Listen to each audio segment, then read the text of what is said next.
Hey, Matt, I'm here. Hey, how are you? I'm good. How are you?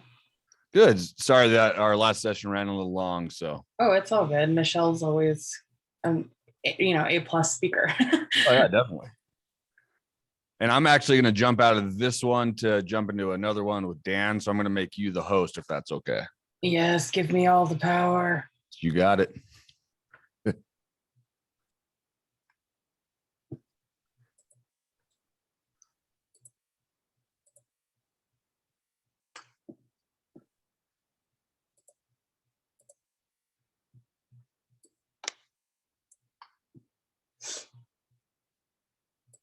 Hello, everybody.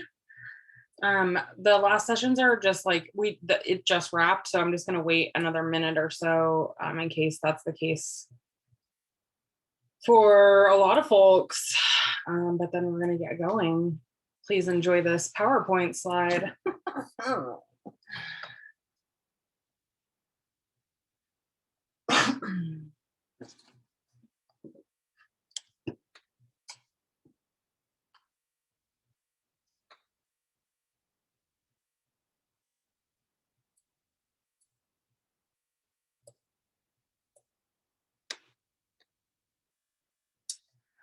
Thanks, Joanne.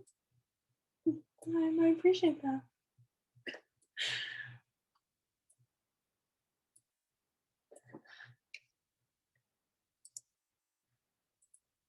Do you like this one? Just wait till you see what's coming up.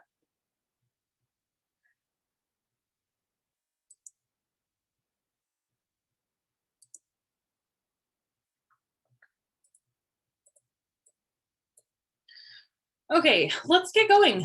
I'm just gonna start now. It's time to start now. Now's the time. Hi, welcome to Avoiding the Noid. I'm Shalimar, your host for this session. We're gonna be really looking today at effective troubleshooting techniques for Moodle administrators, and so much more than that, really. So we're gonna look at some stuff and talk about how I go about training new hires to Minami's support team. So nope, you don't get to see me because I'm doing this whole presentation right now. I'm sorry, Melanie. Maybe later, in just a minute. So before we get into anything really, I just want to cover some troubleshooting basics.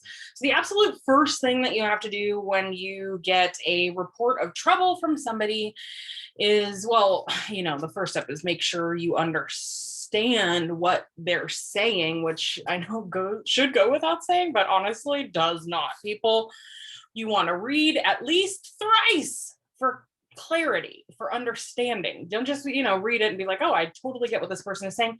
Read it a couple times. It actually does help. So the first step is to recreate the issue. So usually that means either logging in as the user who's affected and observing what they're reporting to make sure that you understand what they're saying and that you're both on the same page. 70% of the time, just doing that reveals what the nature of the issue is. And the nature of the issue is just a little bit of training on best practices or where to click or something like that. The second key step in troubleshooting is isolating the variables. Troubleshooting is it an art? Is it a science? I'm not sure. Somewhere in the middle, perhaps. But like science, isolating the variables is how you are going to hone in on the specific thing that is malfunctioning. In Moodle, so many times, especially for instructors and students, learner class people who are taking learning experiences, they're not working with the same lexicon that you are. And so when they submit a report of some kind of issue, they might have it all twisted. They're like, this quiz isn't working when actually it's, something else, something around cron or, various other Moodle behind the scenes happenings that are really the root of the problem. So isolating the variables is how we seek to hone in on the thing that is malfunctioning or where the problem really is. So I say, look to the antecedents. If you haven't heard that word in a while, it's like the things that come before. What happened right before it started malfunctioning? And what makes this case different from other users? You know, so many times we get questions around like, help, it's not working for me, or something isn't going right. But then we see other people just like that user, like other students are able to submit to the assignment or take the quiz or whatever it is. So what is it that makes this one student not able to progress while others can? That's where we can hone in on those things. And the third is to, well, test it out. If you think you got an idea as to what's going wrong, test it. Does it perform the same in a test course on the same environment? How does it work on the development site? How does it work on a site on a completely different version? So, you know, making sure to make a little time to take the ticket that you're working on and expand your learning from the you know, the process of troubleshooting so that you're more prepared for next time. Okay, let's see. Next up, we've got, oh, who am I? Why am I even talking at you? Oh, great question. My name is Shalimar. I am an elder millennial. I have been working in Moodle. I'd like to say 15 years, but if we're really counting, it's like 14. That's basically 15 though. It all runs together. I started out as a student assistant in the Moodle office at my university, helping my instructors with their courses. That was fun, by the way. I got to be a very important, you know, lady about campus and got amazing grades thereafter because, you know, I was on the team, so to speak. A lot of fun with that. Worked at the former organization Moodle Rooms for a brief stint. Realized really quickly what I didn't like about working in corporate IT. So then I ran off to the Oregon wilderness to like live on a farm and go back to the land for a little while.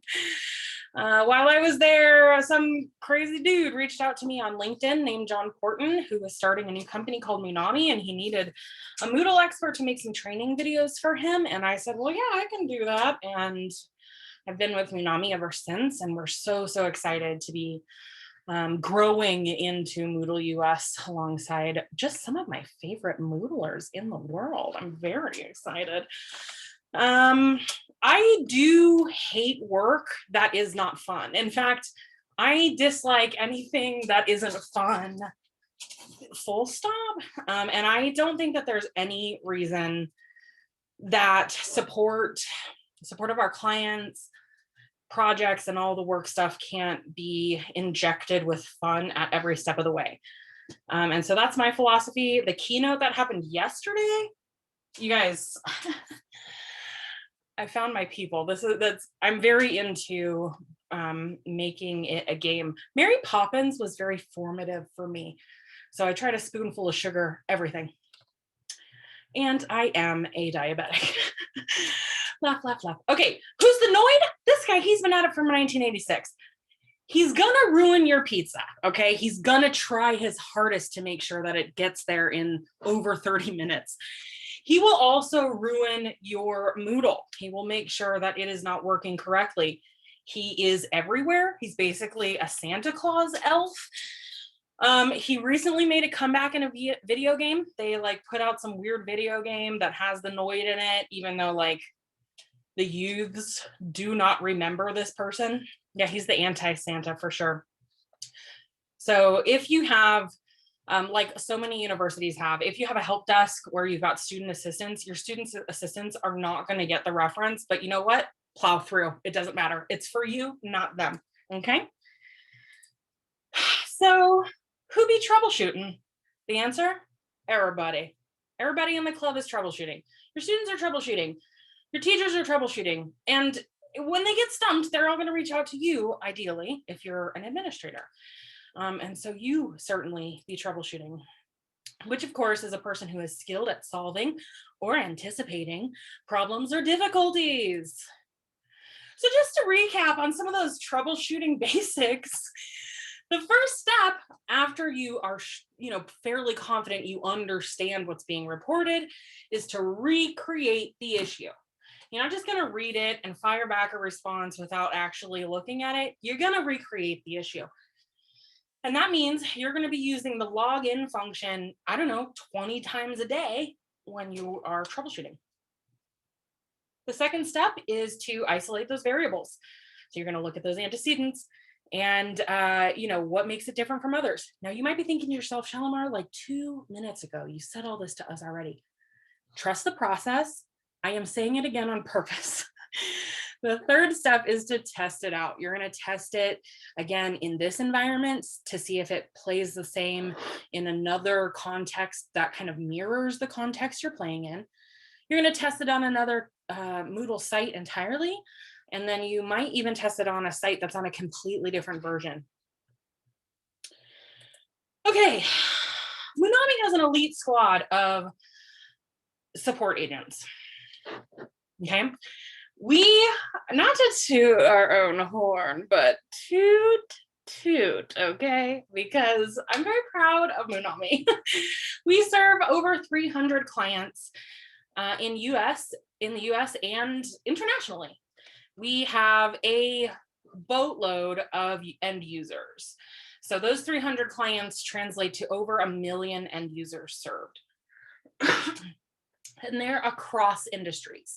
Sure, we've got higher ed, we've got a lot of colleges and universities, but we've also got, the Air Force and all these amazing firefighters, just like a ton of amazing firefighters. And if any of you are here right now, I just take a second to say thank you so much for all your hard work, because I am from Northern California and Oregon, and it truly fills my cup to be able to serve you guys.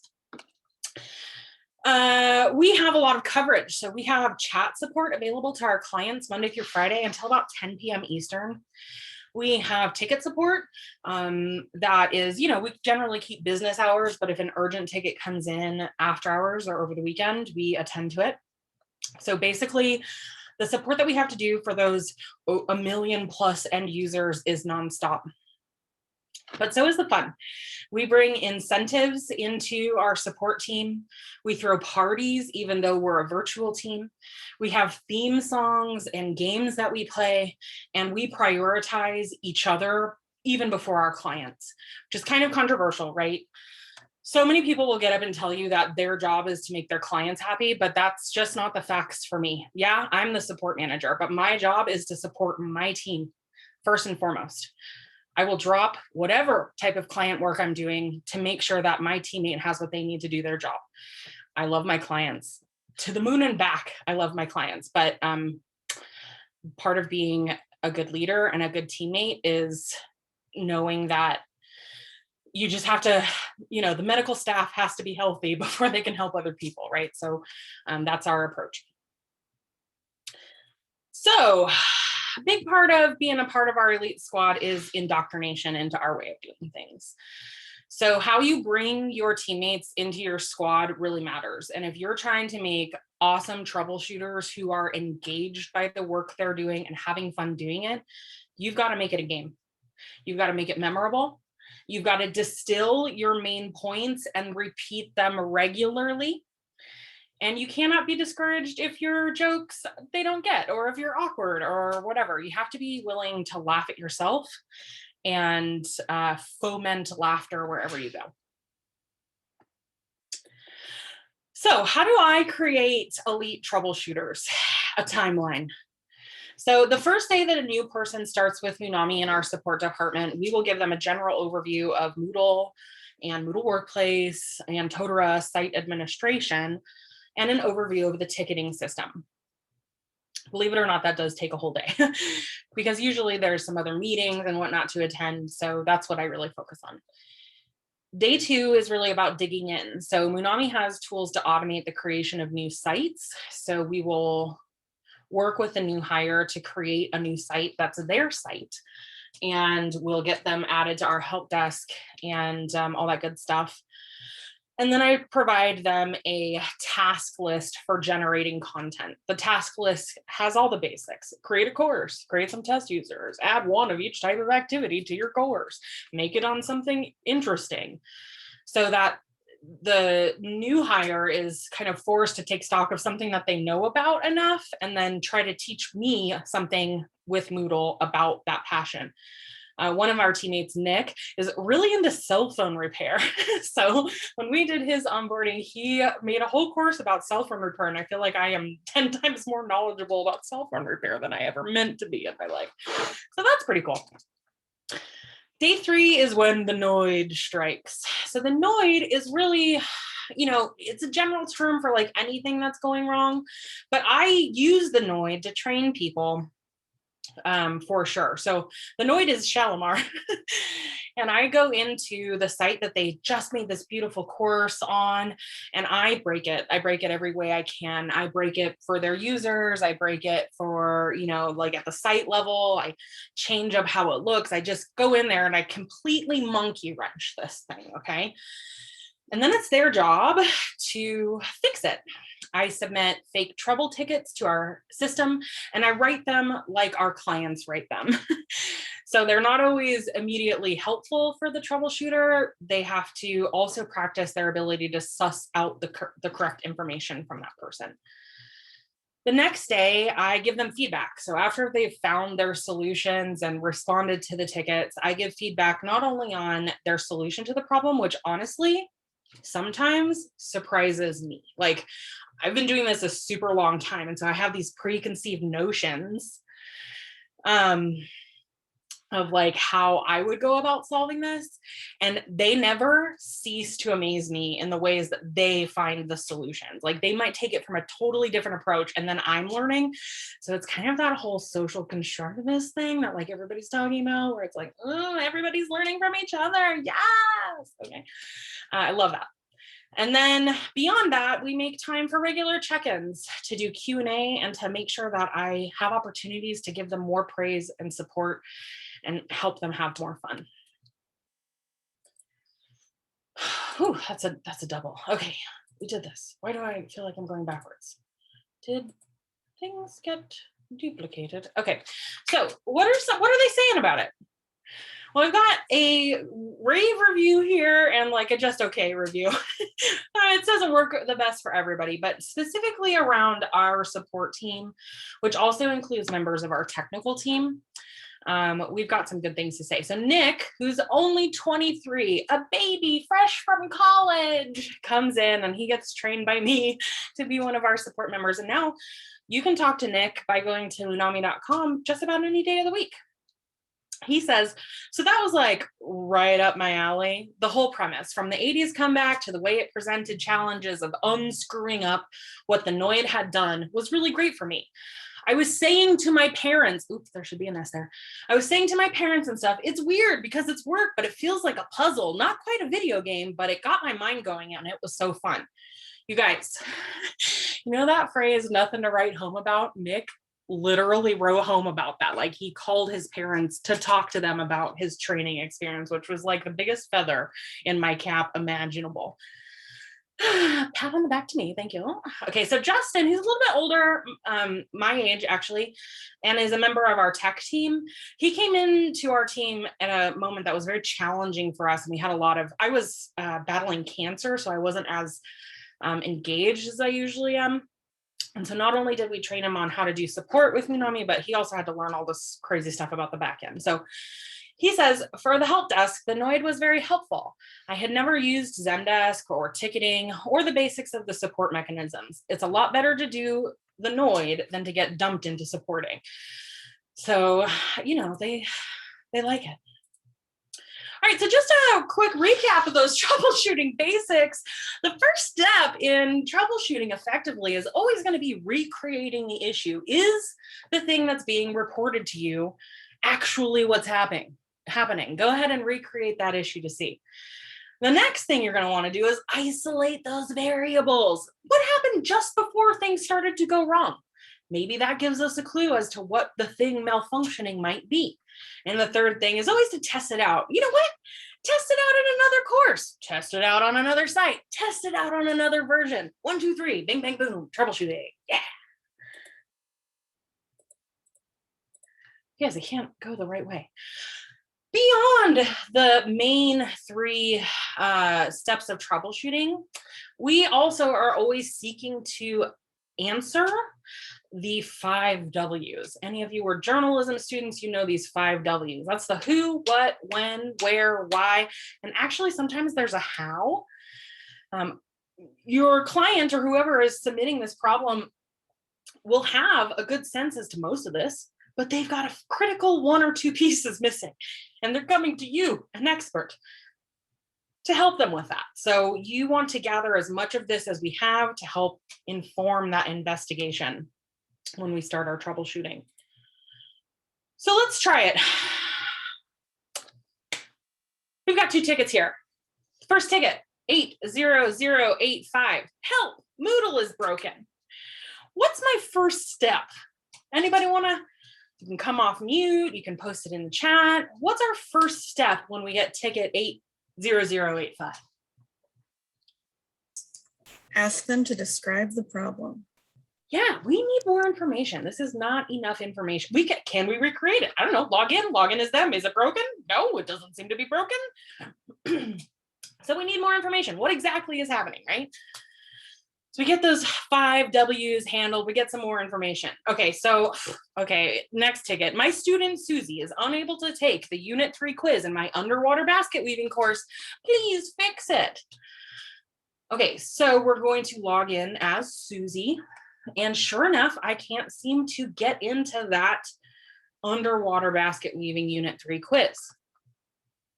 What's my next step? Does anybody want to guess?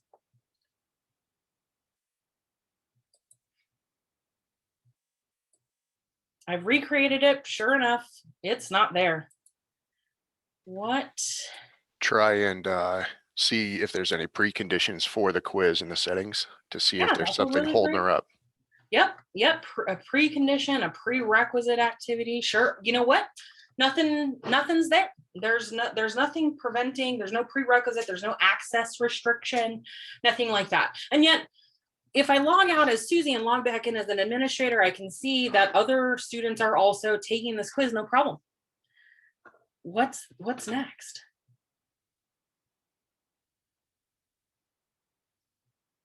Check a different user or same user with a different browser. Okay, I check with another browser and sure enough, still can't get in. Okay, so next I go in as a different student in the course and I log in as them and I'm able to take the quiz, no problem.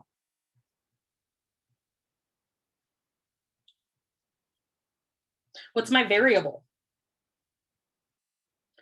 Yep, I can take, I passed as Susie. I can see that Susie has a passing grade on Unit 1 and Unit 2.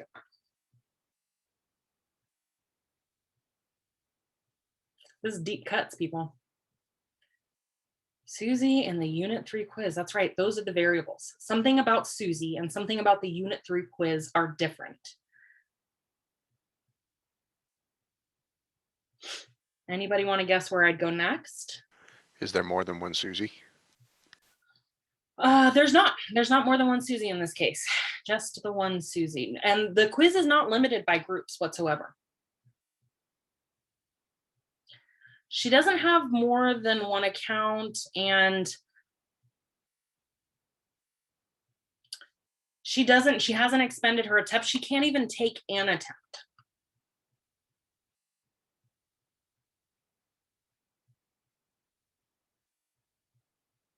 It shows up, she's just not able to click. When she clicks it, it's like, nope, you cannot do it. No. You do not have permission. Nope, there's nothing prerequisite for this quiz. What is her role? Her role is student, but oh my gosh, you look and you see that she has a role from a context that's larger, from the course category. She's assigned a role of observer at the course category. You're onto something. Whoever thought of that is on to something. Switching the role 2 is not really probably going to be the fix that I would suggest. Verify her enrollment is correct. So if we know that Susie has not only the student role in this course, but also a category level role that is observer, our next thing would be to look at, well, what is the role of observer? Observer is not a Moodle standard role, so we need to dig into that.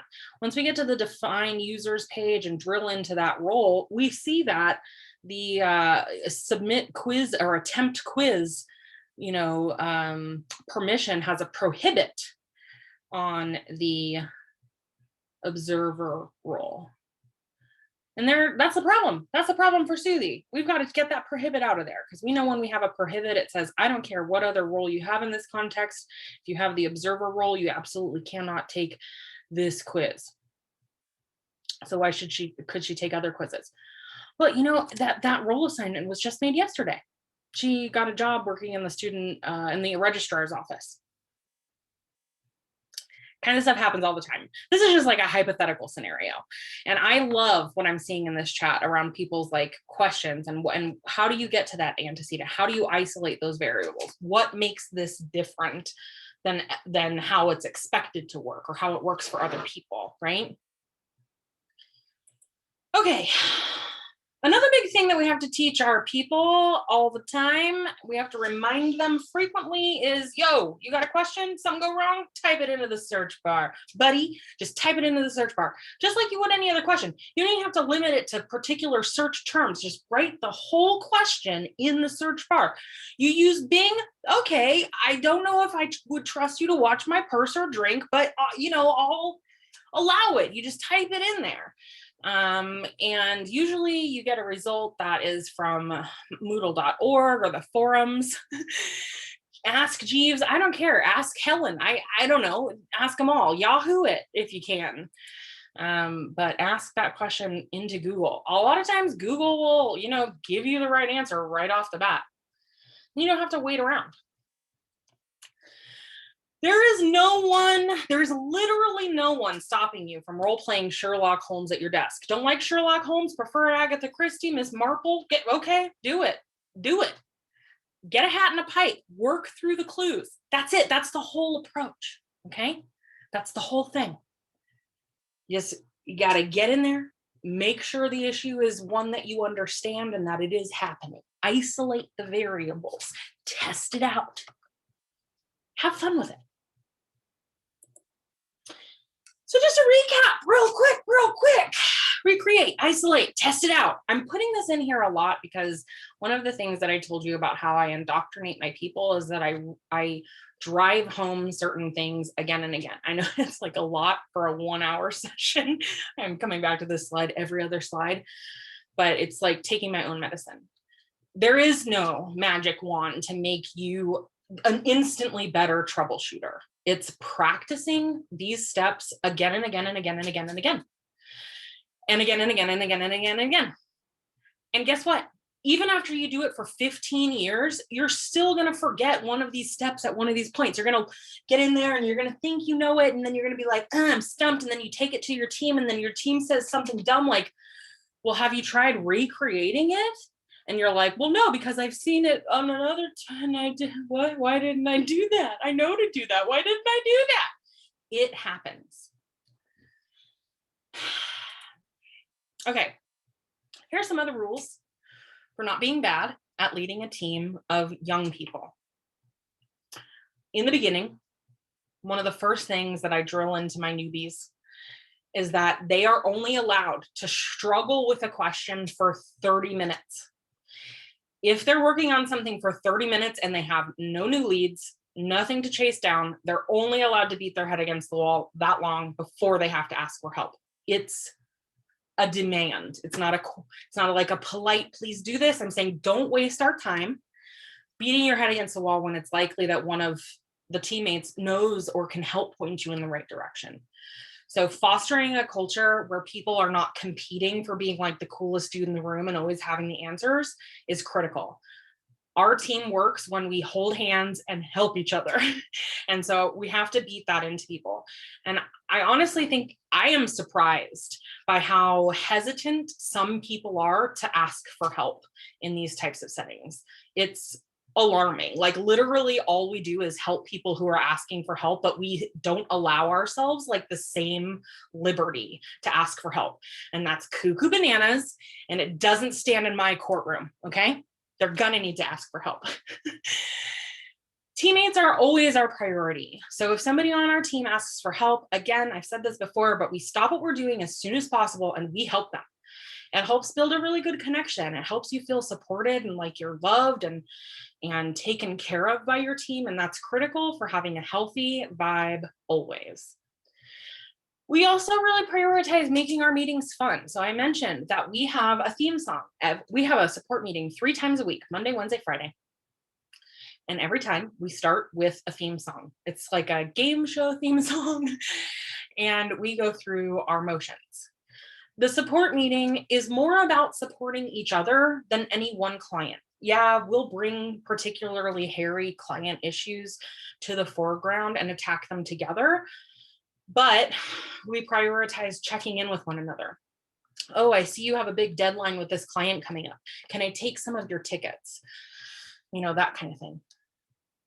We always end our meetings with a pep talk, and they're not rehearsed. It's like either myself or my wonderful colleague, Mary, who now leads the support meetings in my stead, will always wrap the meeting with a heartfelt expression of appreciation, because it's always there. It's never forced feeling, because we really do rely on each other.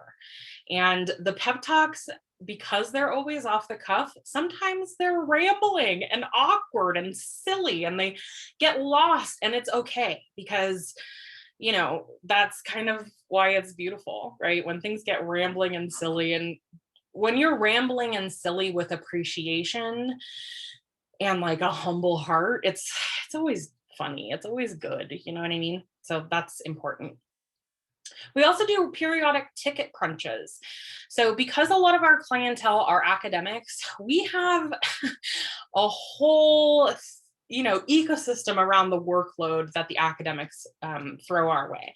So we know that in that time between like August 1st and September 1st, almost every one of our academic clients is going to lose their minds and submit 18 tickets to us, half of which they could have worked on, but they themselves are so stressed that they're just like, oh my God, you know, we get it. So we plan our lives appropriately. And we have games called ticket crunches, where we set an overarching ticket goal for the whole team.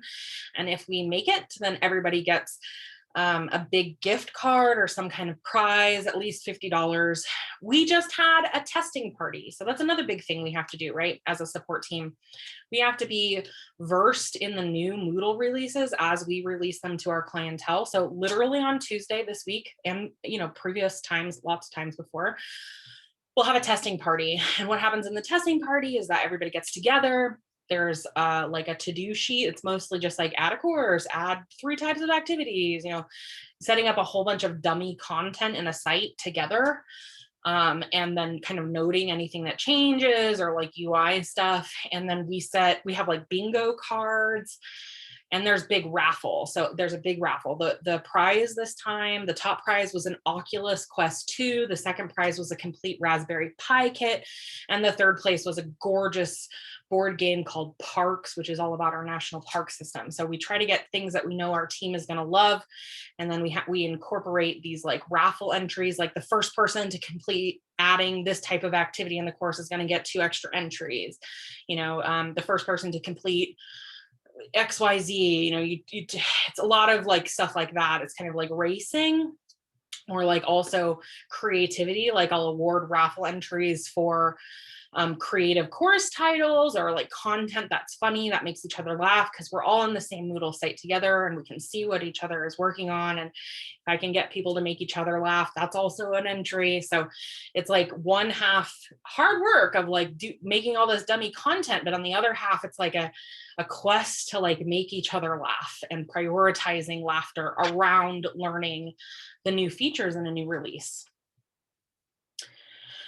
Okay. I think this is my last slide.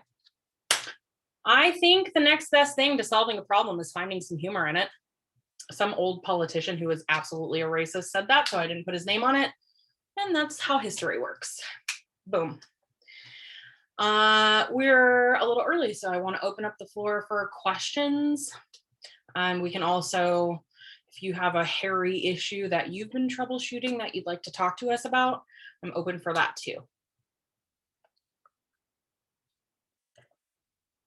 Yeah, no problem.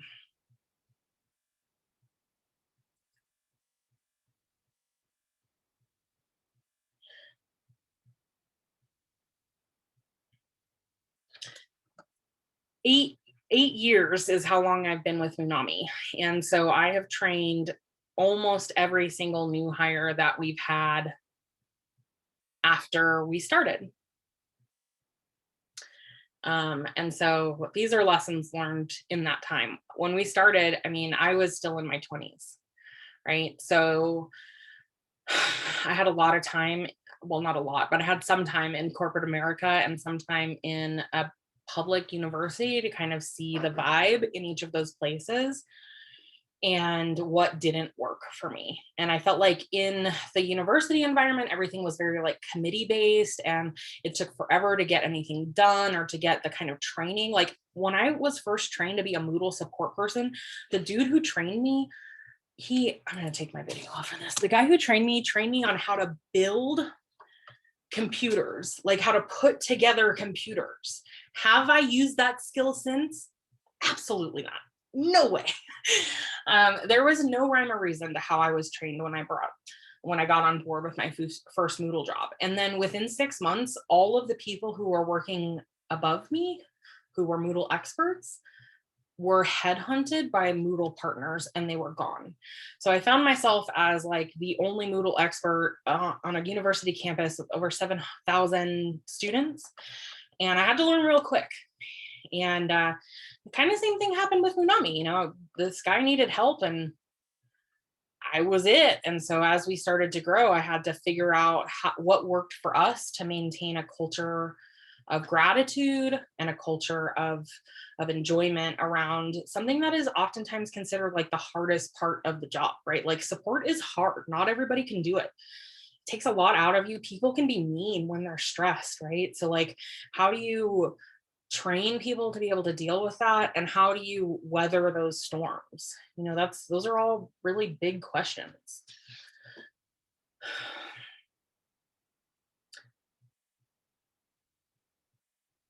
What is the most exciting problem-solving situation I've encountered?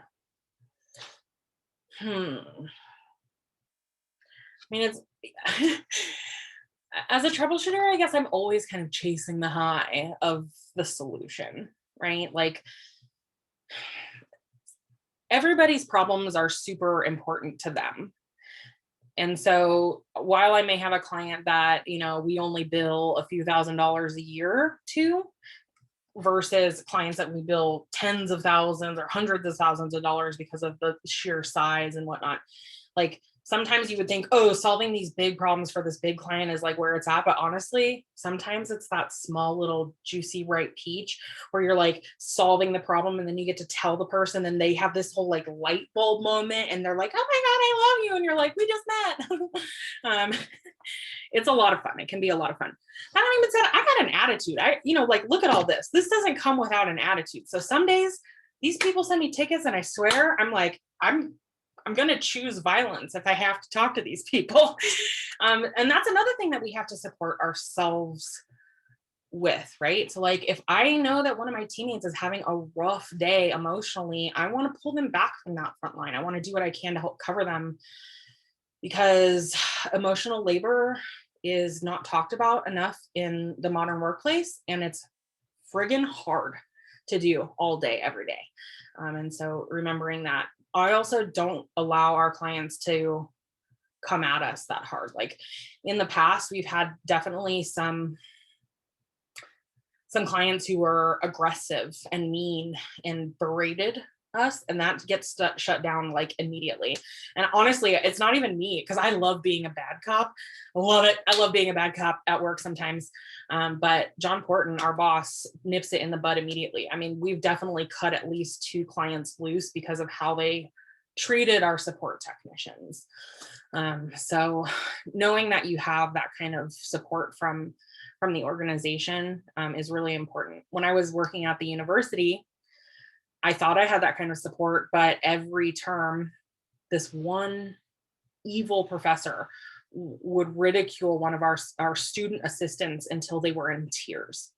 You know, another thing that I want to talk about really briefly is that obviously Moodle developers are like the prize ponies, and they have specific skills that every organization that's using Moodle needs.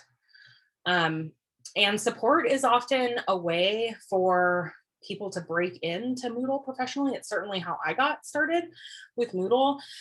And I think that there's something to be said for like looking at how our support operation is a way to get diversity into our teams. So like I have seen over the years that a lot of women start working in the Moodle world through a support channel, right? Because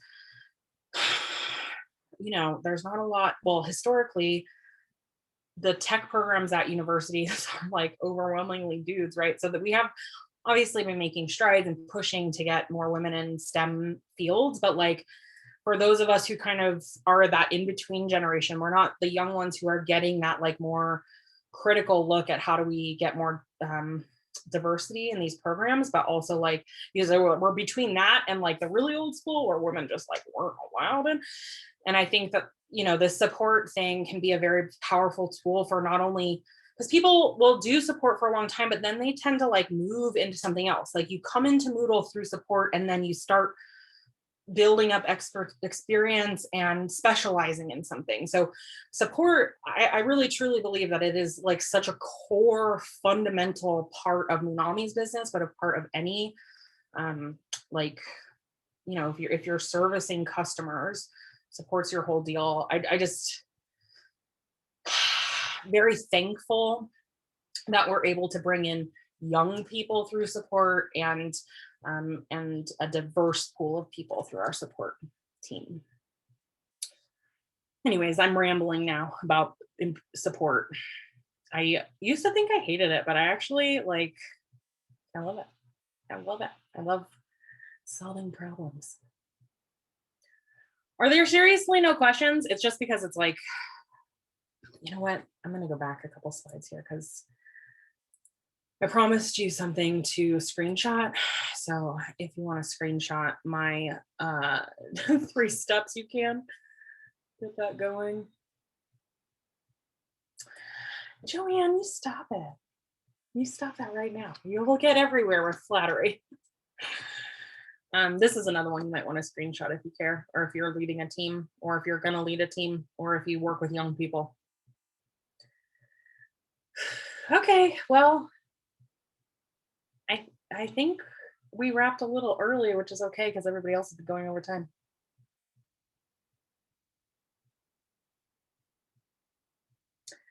Yeah, Melanie, that's so true. It's definitely easier when you work with people who appreciate your help. Thanks, Michael.